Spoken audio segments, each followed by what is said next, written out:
रात के 12 बजे का समय था।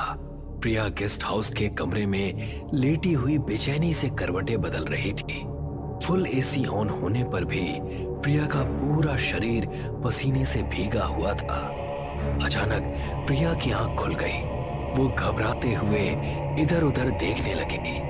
तभी अचानक लाइट चली गई। प्रिया उठकर कैंडल जलाने लगी। उसने कैंडल जलाई ही थी कि तभी उसके गले से एक जोरदार चीख निकल गई। उसके सामने बेहद भयानक दिखने वाला काला साया लाल लाल आंखों से उसे घूर रहा था। कौन हो तुम? तुम्हारा प्रेमी। मैं तुम्हें यहाँ से ले जाने आया हूँ। उस काले साए ने प्रिया का हाथ पकड़ लिया और अचानक उसका शरीर एक काले धुएं में परिवर्तित हो गया। उस कमरे से उस काले धुएं के साथ गायब हो गई। प्रिया की चीख सुनकर अशोक, राजन और तनु वहां पर आ गए। प्रिया को कमरे में मौजूद ना पाकर तनु डरते हुए बोली, लगता है वो प्रिया को उठाकर ले गया राजन। लेकिन ये कैसे हो सकता है? ये असंभव है। क्यों नहीं हो सकता? मैंने तुम दोनों से मना किया था उस खंडर में जाने के लिए, मगर तुम दोनों ने मेरी एक बात नहीं सुनी और प्रिया ने भी मेरी बात नहीं सुनी। अब देखना राजन, वो हम सबको मार देगा। अशोक प्रिया से प्यार करता था। वो पागलों की तरह ढूंढने लगा, लेकिन प्रिया होटल में कहीं भी नहीं मिली। अशोक राजन और तनु की ओर देखकर क्रोधित अवस्था में बोला, आखिर प्रिया कहाँ जा सकती है? प्रिया को वही शैतान उठा कर ले गए हैं अशोक। आज अमावस की रात है। उस तांत्रिक ने कहा था कि वो शैतान प्रिया को उठा कर ले जाएगा। मैं उस शैतान के पंजे से प्रिया को आजाद करा कर लाऊंगा। पागल हो गया है क्या? इतनी मुश्किलों से तो हम पाकिस्तान के बॉर्डर से निकलकर यहाँ तक आए हैं। पाकिस्तान की आर्मी हमें जिंदा नहीं छोड़ेगी, और अगर उस खंडहर तक तू पहुंच भी गया तो वो शैतान तुझे जिंदा नहीं छोड़ेगा। मैं प्रिया से प्यार करता हूँ, भला मैं उसे मुसीबत में कैसे छोड़ सकता हूँ? भले ही वो खंडहर पाकिस्तान के इलाके में क्यों ना हो, मैं वहां जाऊंगा और गदर मचा दूंगा, लेकिन प्रिया को कुछ नहीं होने दूंगा। तू अकेला नहीं जाएगा अशोक, मैं भी तेरे साथ आऊंगा। राजन सही बोल रहा है अशोक, सिर्फ राजन ही नहीं बल्कि मैं भी तुम्हारे साथ चलूंगी।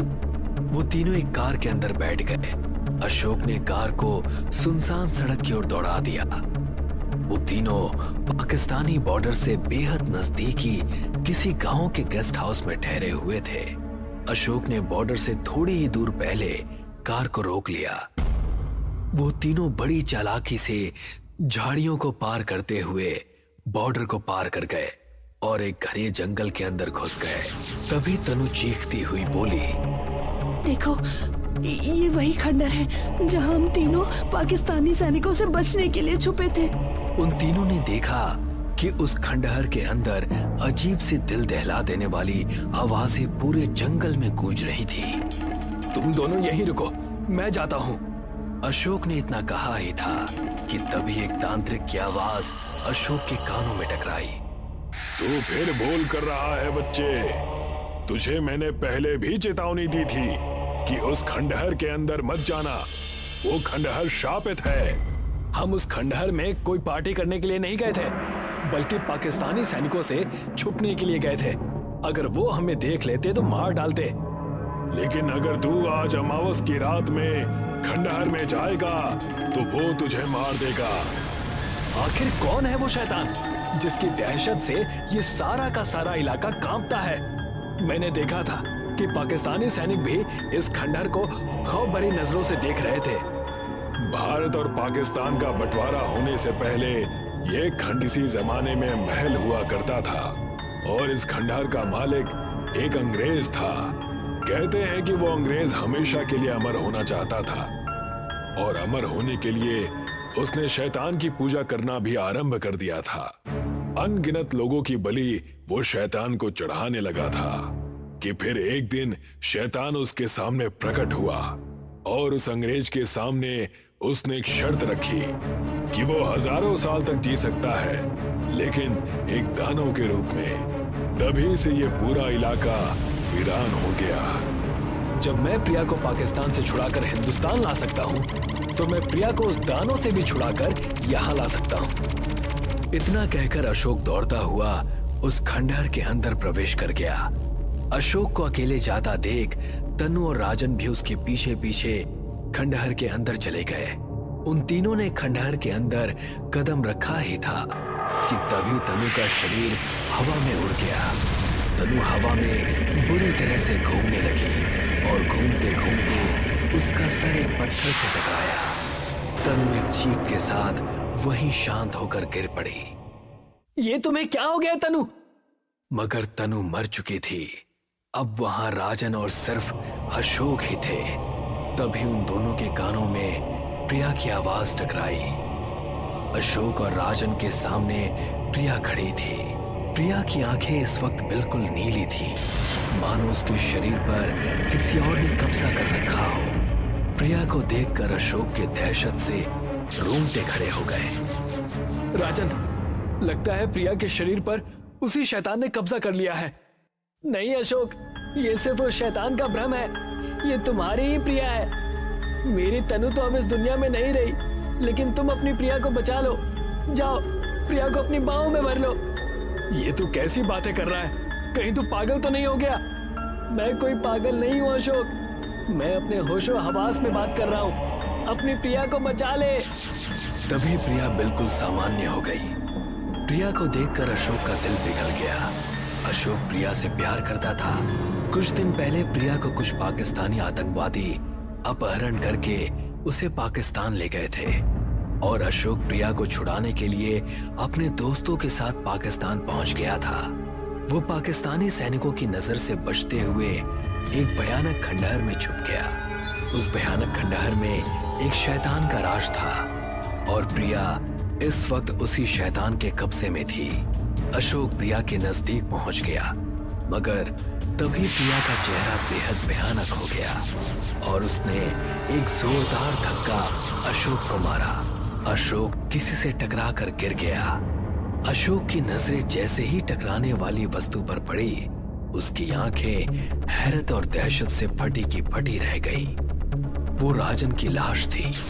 अशोक ने जैसे ही नजर उठाकर देखा तो राजन खड़ा हुआ अशोक की तरफ देखकर रहस्यमय अंदाज में मुस्कुरा रहा था।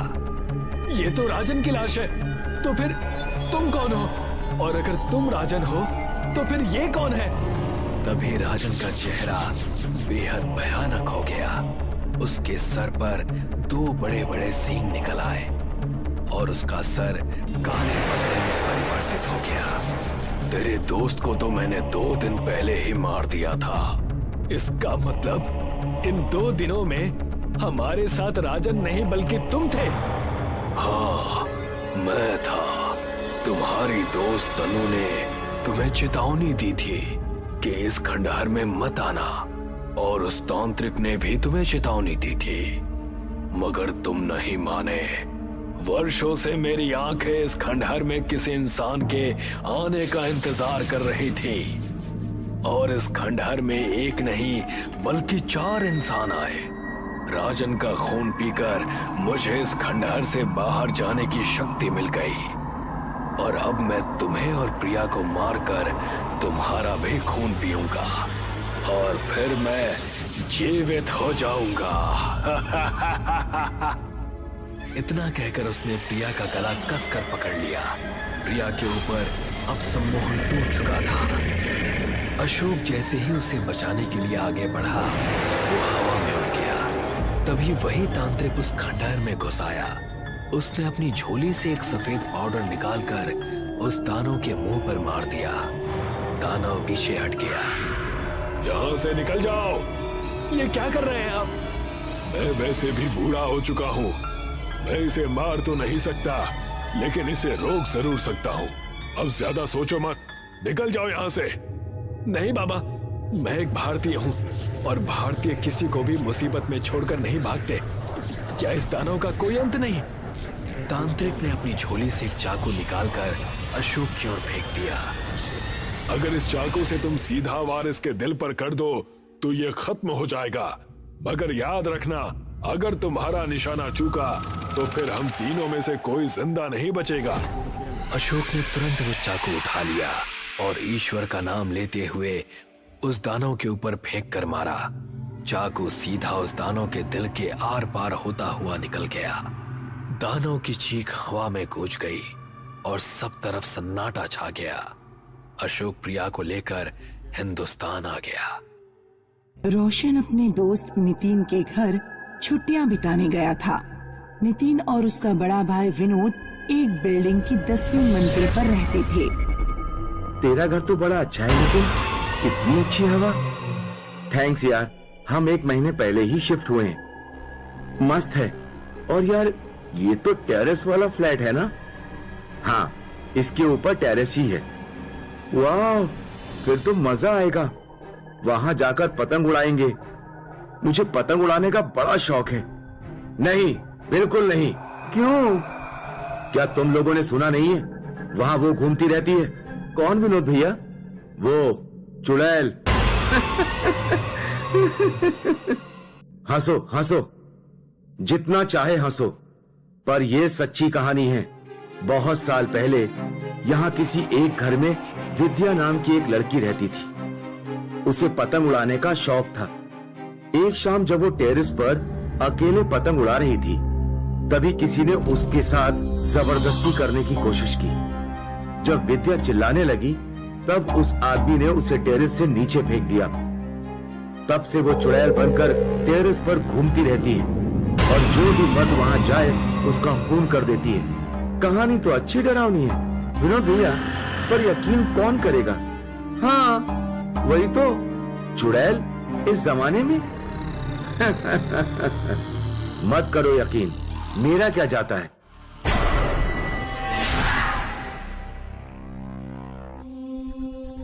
और ये दरवाजा तो लॉक है। हाँ, वो लॉक ही रहता है। वॉचमैन से चाबी लेनी पड़ेगी। चलते हैं उसके पास। वॉचमैन भैया, हमें बी विंग के टेरेस की चाबी मिल सकती है? बी विंग का टेरेस? वो क्यों? मेरा दोस्त रहने आया है, उसे पतंग उड़ानी है। बस 1 घंटे में वापस कर देंगे। पर मैं नहीं दे सकता। वो चाबी वहां लटकी है। मैं इसको बातों में उलझाता हूँ, तू चुपके से चाबी निकाल ले। हाँ, ये ठीक है। भैया वॉचमैन, आप यहाँ कब से काम कर रहे हो? अब क्या बताऊं भैया, इस सितंबर में पूरा 7 साल। हाँ ठीक है, बाद में बात करते हैं, मम्मी बुला रही है। तो चल भाई, खोल दे टेरेस का दरवाजा।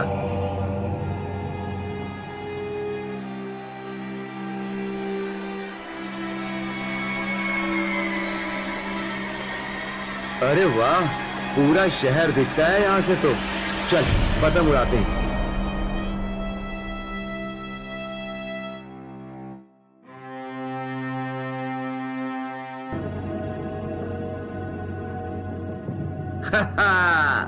तेरी पतंग तो बहुत ऊंची जा रही है रोशन। रुक, तेरा पीछा करता हूं मैं अभी। चल, चैलेंज।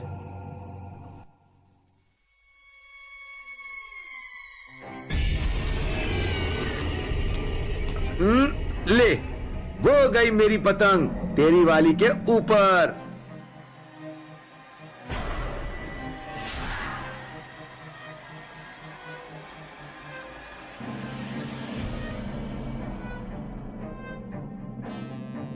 अरे, ये तीसरा कौन है?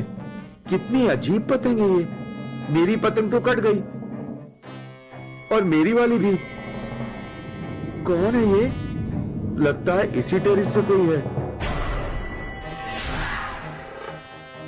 तुम कौन हो? चली जाओ यहां से। डरो मत लड़कों, हम तो बस पतंग उड़ा रहे हैं। पर तुम यहाँ आई कैसे? मैं तो यहीं पर थी। तुम कब से खड़ी हो यहाँ? अब क्या बताऊं, एक अरसा हो गया। अब तो तुम चाहती क्या हो? मुझे तो बस पतंग उड़ानी है।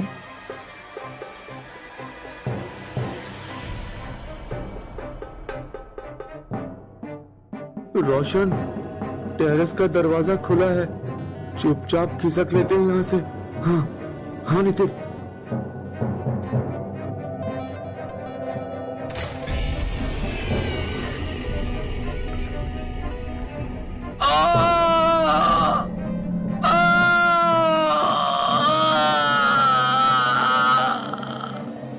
तुम जा रहे हो? मत जाओ, मेरे पतंग उड़ाने का खेल नहीं देखोगे।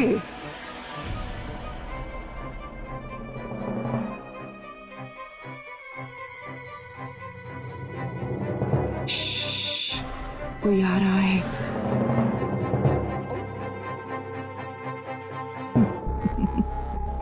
अब मजा आएगा, आने दो उसे।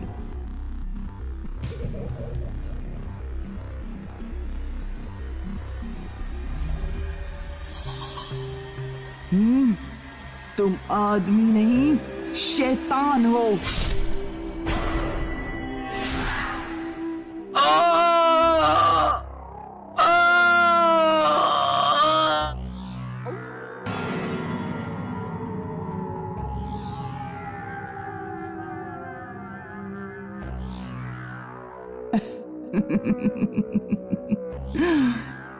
तुम डर गए? अरे यही तो था वो जिसने इसी टेरेस पर मुझे परेशान करके मेरी लाश नीचे फेंक दी थी, पर मैंने भी उसे छोड़ा नहीं।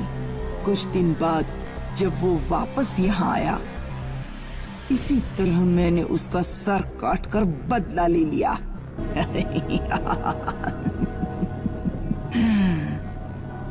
विद्या, विद्या, तुम हमें जाने दो, हमने तो कुछ नहीं किया है। नहीं, अब तक नहीं किया, पर तुम लोगों का क्या भरोसा। अरे रोशन, भाग, ये तो हमें मारने की कोशिश कर रही है।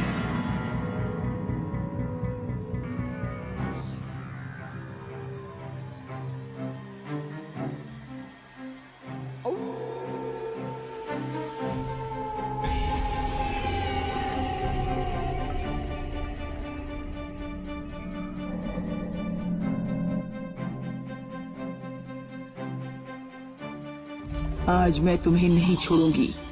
ये टेरेस मेरा है, यहाँ कोई नहीं आएगा। आज तो मैं सबक सिखा कर रहूंगी।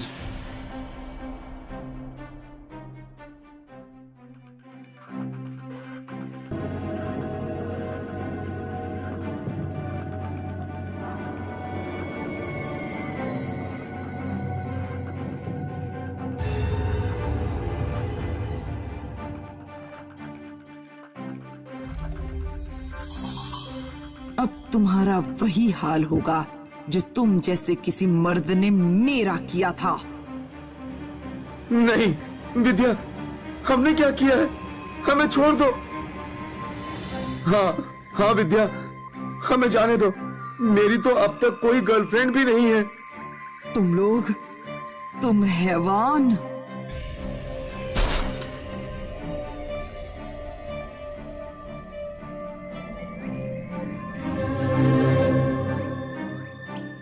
यहां हो तुम दोनों। तुम लोगों को कहा था ना मैंने, टेरेस पर नहीं आना है। जी साहब, ये दोनों मेरी केबिन से चाबी चुरा कर भागे हैं।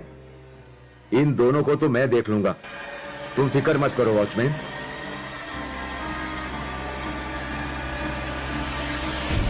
भैया, अच्छा हुआ आप आ गए। हाँ, आपने हमें बचा लिया। अब चलो घर पर, यहां रहना ठीक नहीं है। और तुम दोनों इतना कांप क्यों रहे हो? अच्छा हुआ कि विनोद भैया ठीक वक्त पर आ गए और उन्होंने हमें बचा लिया। पर क्या वो सच में चुड़ैल थी? और क्या तुम भी तो थे वहीं पर फिर भी यकीन नहीं होता यार, ऐसे कैसे? वो कुछ भी हो, पर आज से मैं उस टेरेस की तरफ देखूंगा भी नहीं। हाँ, शायद वही ठीक है।